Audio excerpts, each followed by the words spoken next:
Hey everybody, we're back on the MDX flip. Gonna get into some front end work today. The plan is to try and do both sides and have this thing back on the ground later on today. Gonna be doing a detail later on this weekend, so it'd be nice to have this spot right next to my garage available for that. Also have a tripod for these next couple videos. I ordered one a little bit ago, but it's yet to come in, so my buddy Steve was kind enough to lend me his for the moment. He's also got a channel he calls Random Repair. He does a lot of interesting stuff over there. He's been flipping houses lately. He gets into all kinds of fun stuff. Something to go check out. If you're enjoying what I'm doing, you'll probably enjoy what he's doing. So thank you very much, Steve. We're going to put this to use in a moment. So we're going to be getting into the strut replacement in a moment. Just one of the bigger things that we're going to have to look out for here is obviously the corrosion of these parts. We have a couple of small bolts here and here that are going to be holding the brake line and ABS line. Got to be careful not to damage those or strip them out or anything. We also have to contend with this sway bar end link here. That might be interesting. There's a good chance that I'll damage that sway bar end link. May have to order another one. We're going to find out. I also don't have an appropriate axle nut socket with me for this guy right here. What I'm hoping is that once I pull those two bolts out, I'm going to be able to tilt that knuckle down far enough to sneak that strut out of there. We're going to find out in a little bit. This guy here will probably come in handy. I managed to get my hands on a set of torches a while back. They come in enormously handy for things like this. If you're not able to get your hands on a set of torches, I would recommend at least getting a MAP gas torch. You know, the MAP gas gets pretty hot. I wouldn't really do propane. Propane doesn't really get the heat into these bolts like you need. Probably better than nothing, but I would recommend at least MAP gas. Alrighty, so we're on the tripod now. I apologize if the audio is weird. Obviously my face is going to be a lot farther away from the mic. I don't have any kind of additional microphone yet, so I apologize if the quality is a little bit weird. So first thing we're going to do when we want to talk about heating things up, first thing I do is a little bit of mise en place. So I kind of get my my tools ready. I've got here just a DeWalt electric impact with a 13 mil. That's the first bolt we're going to be working on, is this 13 millimeter. I also have here a 10 mil on an adapter for this backside ABS holder here. We're going to fire the torches up. Got them sitting down here. Got my igniter ready. Gas is on. We're going to gently heat this area and hopefully crack this off with the impact. Alright, so I want to focus on the back side of this bolt. Obviously we want to keep as much off of that brake line as we possibly can. Just want to get a little bit of heat into here to try and help this bolt out. Whoa!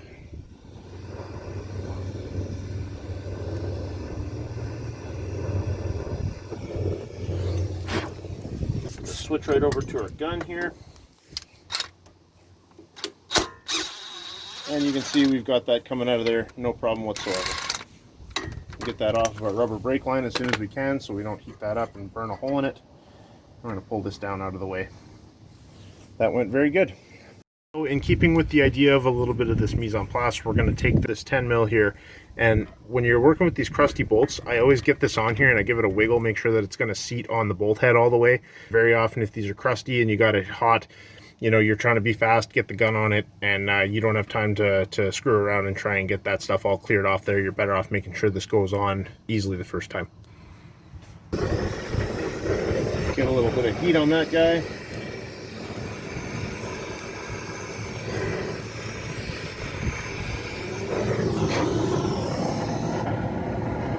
Don't need to go mental, just a small bolt. And you can see that turns out of there just beautiful. Alrighty, so the next thing I want to tackle is this here. This is an 18 millimeter nut on this sway bar end link. These seldom come quietly. This looks like it's been on here for at least a little bit. My plan is to heat this nut up and we're just going to hit it with the impact and see what happens. Kind of unlikely that that's going to get it, but worth a try before we get into more serious measures. When you're heating a sway bar end link, you also want to really not heat this end. There's plastic inside here. So we're going to focus all of our heat away from this rubber boot and into this nut here. You want to gently heat this nut. Kind of want to find a fine line between heating this nut sufficiently and not cooking this boot or this plastic inside here.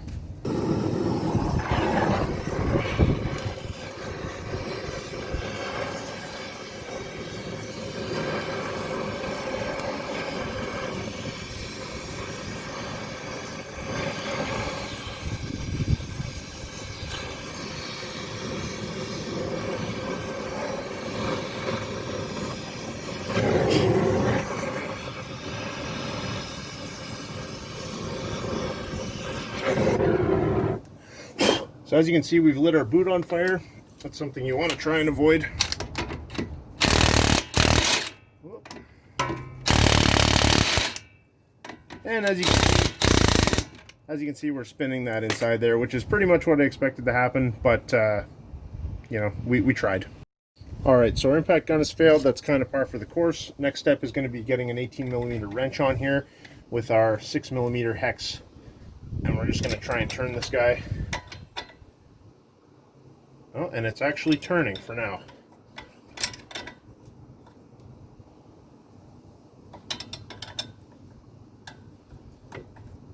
Oh, and you know what? I'm just now learning that this is not an 18mm. Alrighty, so we have our 17mm. I'm going to leave all this crap in because I think that's funny. Still a 6mm here. And we get our wrench on. And so that 18 was turning it, but this is 17 here is, you know, being the correct size is obviously going to be a lot easier. And this is probably going to get tighter and tighter as we go. I realize I'm probably blocking a lot of the camera with my arm here, but we're going to be getting this thing off here in a sec. That's okay.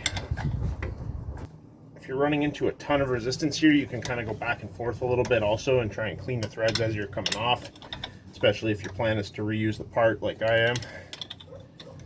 We're going to check that socket too once it cools down and just make sure that I didn't damage it while I was doing this. Like I say, there was always a chance we were going to cook this this tie rod end, and that's fine.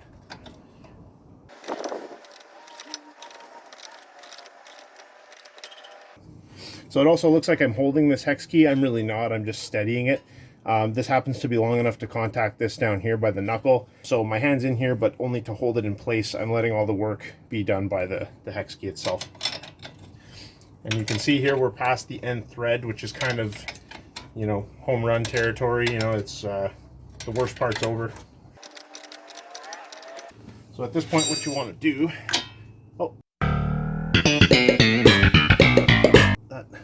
it broke. So that was the other thing that we had a chance of doing, was cooking that plastic. As you can see, that's what I've done. I don't know if I cooked the plastic or if this thing actually was so bad that it just popped out of there. Felt pretty tight, not really sure. Everything we just did here, I mean, not useless because we still have to get this off. It better to, you know, better to unbolt it than to cut it. But we will have to be replacing that sway bar and link. So that was fun. If you have this happen, you can sort of give up on, you know, on using the wrench and all that, and you can pretty much just clamp this with something, vice grips or channel locks, whatever you got, and just finish the job that way. This is going to be hot too. So now that that's all done, now that this happened, we're going to basically pull this sway bar end link off. I'm going to do this once the strut's out of the way, just to give myself a little bit more access. The next thing we're going to want to focus on is these two large bolts here. Not 100% sure of the size, maybe a 19.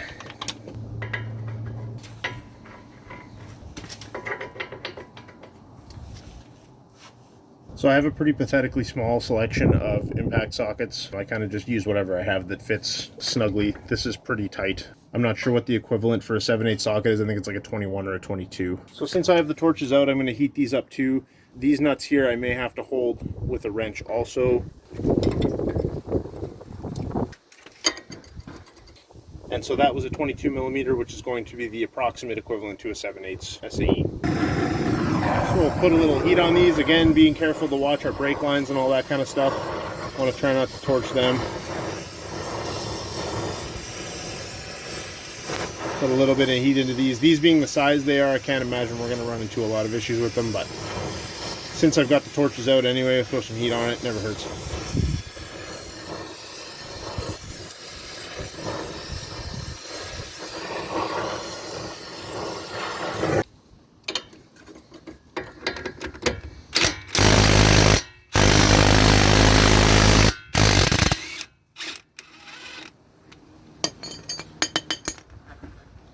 Those are going to be really, really hot. Just be careful of them.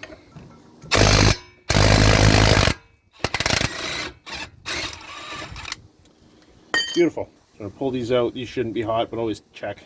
Come out. Oh, someone has never seized these. That's amazing. So like I say, I think this vehicle was probably serviced by mechanics, by, you know, certified mechanics at some point, because it's It's been a joy to work on up to this point. Something you probably don't get all the time with a flip car. Something we can all appreciate. All right, so we're gonna see what we get here in terms of room.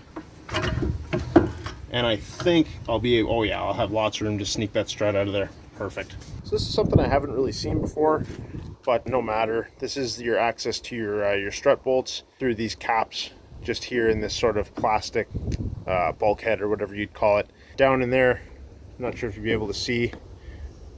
Oh, that's the center. Got this thing on the tripod. So, there's one right there. Hello. Those are 14 millimeter. The ones that came with the new struts, or that I ordered with the new struts, actually use a 15 mil if it would focus. 15 millimeter nut there on the new ones. Something to watch for. All right, so for this last strut bolt, I've taken the first two off already. For the third one, I was able to get my gun on there, so I'm just going to hold this spring here so this doesn't come crashing down. And we're going to undo that last one. And then we can kind of massage this thing out of here.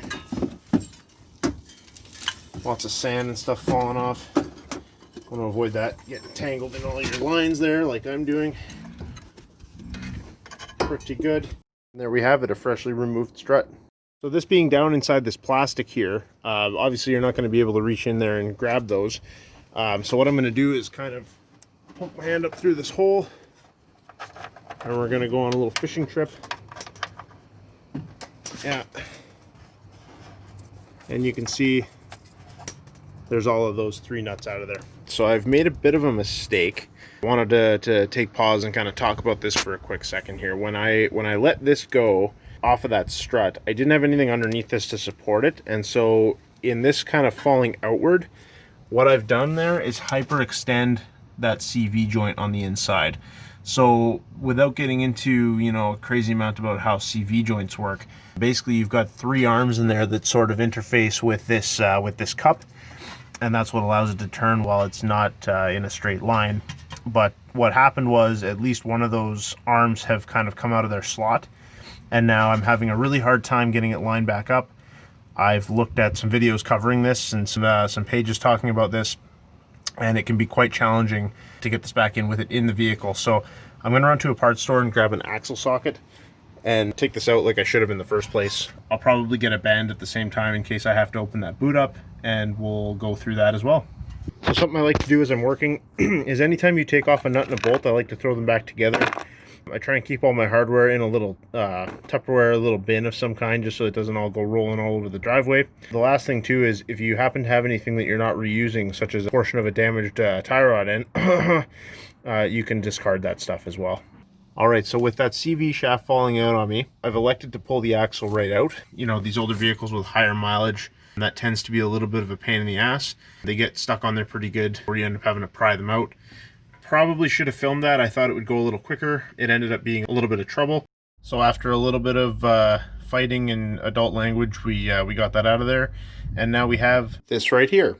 Didn't expect to be putting a CV axle back together today, but you know, this is life. This is flipping. Just be careful. Try not to damage stuff, and you won't be fixing CV axles so much. Alrighty, so I'm going to start fixing this CV axle. I don't know if people who are interested in this channel are going to care about this kind of thing. You know, I don't know how much of this sort of nitty-gritty repair I'm going to be getting into. This might be off-camera stuff. I'm going to kind of wait for some feedback, some comments. People can let me know what they want to see, what they don't want to see. So as everybody can see, I have these bearings already taken out of here. Basically, when this all goes together, those bearings rest on these sort of fingers here, and all this slides into this cup. Something like so. Basically, that allows this thing to spin at different angles other than straight. My first order of business is going to be removing this old boot. That's going to involve the removal of this guy right here. I'm not really familiar with any of the terminology, you know, any of the nomenclature here. I'm not sure what these parts are called. I don't rebuild a ton of CV axles. Usually you just buy them complete. But since this one's in good shape and I've just ripped the boot because I'm a dummy, we're going to put this one back together with a new boot. Anytime you're working on a CV shaft, not a bad idea to throw that nut on there just to protect those threads, even if you're not working on it, just so it doesn't get tossed around and those threads get damaged. Alright, so we're going to get that cut off of there. That's just these crimp rings.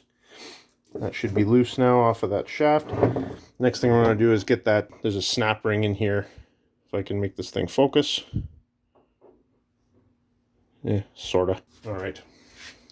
So as you can see, this device is splined to this shaft right there. That's what holds the bearings. Please focus. Thank you. Yeah, this guy here splines to this and is held on with a snap ring up at the top there. So once you get that guy off of there, we're going to remove this boot. This is going to make a mess. So we're going to have some paper towel down. And that's your bare CV axle shaft. Alrighty, so it's back together, packed full of grease, brand new boot on there, ready to go. Alright, so it has occurred to me that while all this stuff is out of here, this is probably the best chance I'm going to get to replace this intermediate sort of power steering line that I was talking about. As you can see, I got that ring out of there. A little bit. Yeah, somewhere back there, there's damage to that power steering line. It's relatively short and it's only terminated by these hose clamps. I'm not expecting this to be a massive issue, but something that I should deal with right now. I'm really not going to get a better chance. So I think what I want to do is, I have all these plastics. I've started pulling clips out of these already. I've just now discovered how massive these are. So this one here is one piece that kind of carries on right the way around the wheel well here. And then this one, I'll hop down on the ground here. And this is going to be, this one back here happens to just go right all the way underneath the front. So that's a bit cruel and unusual, but that's the way it goes sometimes. Are you really a plastic body clip if you don't immediately crack in half? So we've got this thing out of here. Still need to do this side that goes across the whole front, but this wheel well's out. So we've got, what do we got there? 6 versus 8. Not even going to hesitate to call that a win. So we are in. As you can see, I'm expecting that leak to be coming from somewhere on this section. I can't see exactly where. Could even be right there. Not really sure. We can always inspect this thing when I get it out, have a little look at it, but you can see this won't be too complicated. We've got one clamp right there, and then the other clamp is just on the other side of here, and that's pretty easily accessible from here through the front. So as you can see, this clamp has decided to give me some trouble. Oh yeah, right about there. Yep, so that's just fine. We'll be cutting that clamp off and finding some sort of replacement. All right, so this low pressure power steering line is out of the car, and I want to see if I can get this to focus in here, because I've got the little hole exposed there, and you can see how tiny that opening is. Just for example, this is the end of my finger. That is just a little wee hole in there, and that's enough to leak out all of the power steering fluid, even on a low pressure line. So, you know, I kind of like finding these holes in these power steering lines just to kind of confirm that that was my leak. You know, that I had assumed that that ring coming off had smashed this thing, but I think this is just due to corrosion. So the other thing that isn't a bad idea is, once you have your old line out, throw your new line down next to it and just kind of make sure that it's got similar bends. Double check that it's the correct tube. You know, you pretty much know by looking at it, but you don't want to get a tube in there, you know, and you're farting around trying to figure it out, and meanwhile it's just a little bit different. The other thing here too is they've actually got clamps in with this. Didn't notice that before, almost like they knew I was going to need them. All right, we are almost ready to get this line back on. I just thought I would give this area a quick tidy. You know, if you got a lot of oil, I got to do that down there as well. If you have a lot of oil or fluids from a leak that you fixed, you do want to kind of tidy that up a little bit, just so that you don't have any accumulation or dripping. Here in Ontario, during a vehicle safety, part of the new rules is that if a vehicle drips any fluids, it's an automatic fail and the leak will need to be addressed. You know, I'm not going to expect a mechanic to distinguish between an actual leak and leftover oil, so better to just give it a tidy. So there it is, our beautiful new power steering line. One less thing I got to do.